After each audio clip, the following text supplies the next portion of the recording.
What's up? What we're going to chat about here for a moment is top qualities of salespeople for moving and storage companies. You may be in a position where you're like, I need some help. I need another person in here to help me with all this volume, right? Getting on the phone with people and booking estimates. So not just booking estimates, but booking jobs. And so what are the key things you're looking for, right? Like what makes somebody really good at moving sales, not just sales in general.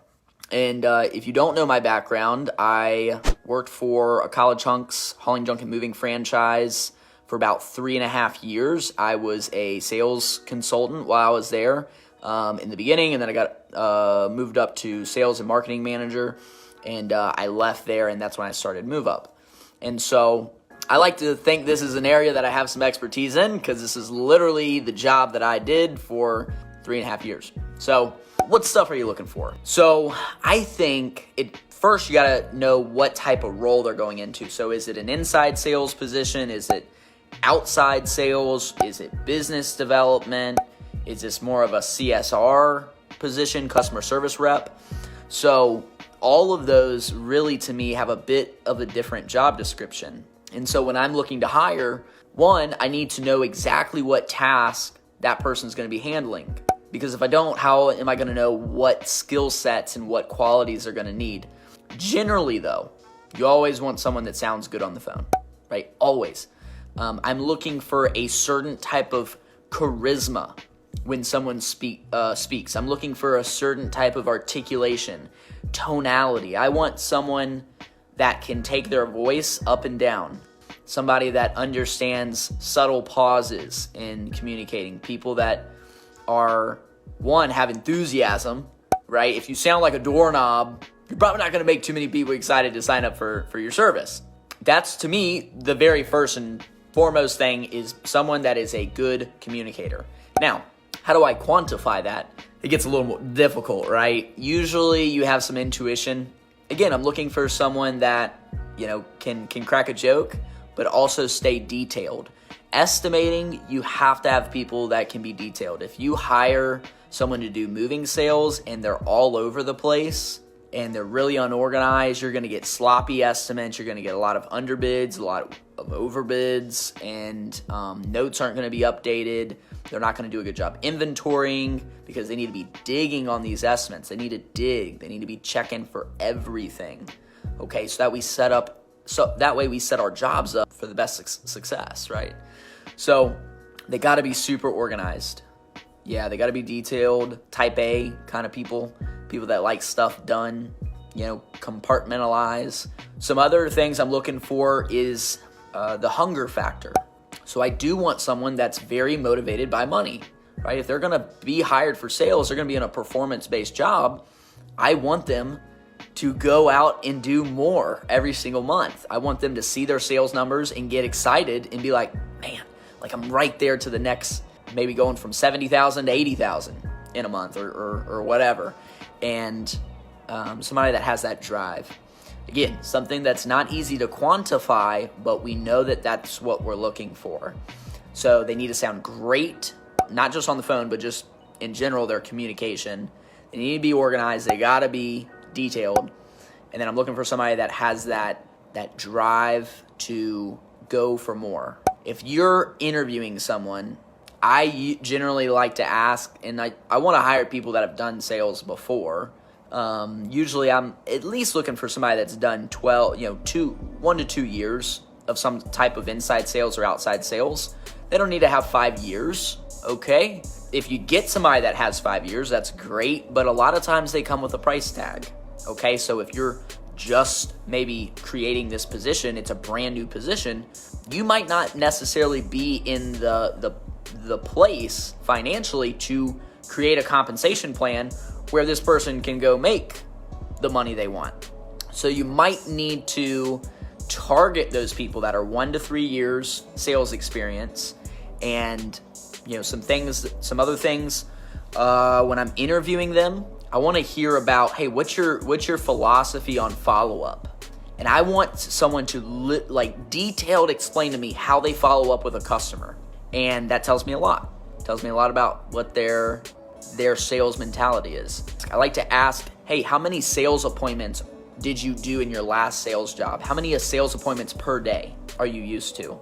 Different types of sales in different industries may elicit different, stuff, but generally most sales professionals, a sales presentation or a sales call could be anywhere from 20 or 30 minutes up to an hour. So I want to know, how many sales appointments are you used to doing every day? How many outbound sales calls did you make on average per day? That's another thing I want to know about. I want to know about how much business they generated. You want to find out, was it all company leads that they were selling, or were they getting some of their own leads? So self-generated leads. That's a great sign when they can tell you, yeah, I got leads from the company, but I also had some self-generated leads. And then I would dig into that. I'd be like, okay, how did you do it? What were you doing? Oh, I was prospecting people, cold calling through Google, right? Signing up businesses for X, whatever service. Or I was prospecting, networking. Maybe I was out in the community going to your local chamber events or whatever. That's the kind of stuff I really love hearing, because I'm like, okay, cool. Like, that's somebody that gets it. They get that there's investment into the workload. And if you do those things, then generally you get business sent to you through referral, and you can create a lot of sales that way. So I know the topic of this was qualities. I'm kind of just giving overall what I'm looking for. Hopefully this is helpful. If you're watching, if you're listening, let me know if this is helpful. All right. Just try to give some free information, just some valuable content. One of the things, if you're looking to hire a sales rep and maybe that's all you need, some other stuff that I might be looking for in a sales rep, in my opinion, is going to be the ability to come under a culture and an umbrella of vision. So what I mean by that, for a sales position that I think is super valuable, is you need to make sure they're not just some rogue salesperson. Like, they need to be part of your culture. They need to be part of the vision there. They're one of your key staff members. They're one of your key people. And so you need to make sure you can identify somebody that isn't going to have some huge giant ego that goes and does whatever they want, right? I need somebody that's a team player. They still have to be part of the company. It's not just they go out and do their thing and they never talk to anybody. So if you have a sales rep and they have zero relationships with any of your guys, any of the movers, anybody in this office, and they just kind of do their thing, they might be great at sales, but that's not really what I want. I want everybody in my company to be on the same wavelength from a cultural standpoint. That to me is invaluable. Another thing I look for with salespeople are people that are working on themselves. So I like asking a question when I interview, and I'll say, hey, can you share with me one thing that you've committed to in the last 6 months? Could be anything. It might be they just started a relationship. They just started going to church. They just started reading books. They just started listening to podcasts. They just started working out. I don't really care what it is, but I'm asking that question to see, are they committing to something in their life currently? Because if they're not committed to anything else, how can I expect they're going to commit to my company and to this job? So I'm looking for people that have a track record of commitment. I like asking that question with movers too. Personal development, I started down that track. I want to see if, are they reading anything? Hey, do you read? Hey, do you listen to podcasts? Hey, what are you doing to make yourself a better sales professional? Have you been to conferences? Different questions like that tell you a lot about someone, and it tells you whether this person is on the trajectory, like the upward of their career, or if they're plateaued, or if they're on the downswing. I'm trying to get that guy or gal that they're just getting started, and they're about to go way up. And I want my opportunity to be the place that they excel at. And I want to create a comp plan that's going to incentivize them and motivate them. I want to create an atmosphere that they're going to never want to leave, right? The saying, train your people so well they could get a job anywhere else. Treat them so well that they never want to leave. And I've really, in my company at Move Up, I've really worked on that statement. So hopefully these are some good tips. I just kind of wanted to jump on and share.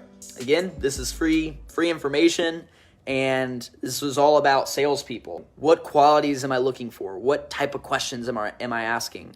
Don't just hire anybody, because even if it's a difference of 10% closing rate, and that's really not even that's an important number, but I want to know what volume somebody's going to move. I want to know the volume. The difference of somebody selling $300,000 or $400,000 a year versus a person that can go sell 1.2 to 1.5 million is a big difference. It's a big difference. So, all right, folks, that's all. We'll see you next week. Have a great one and go crush it.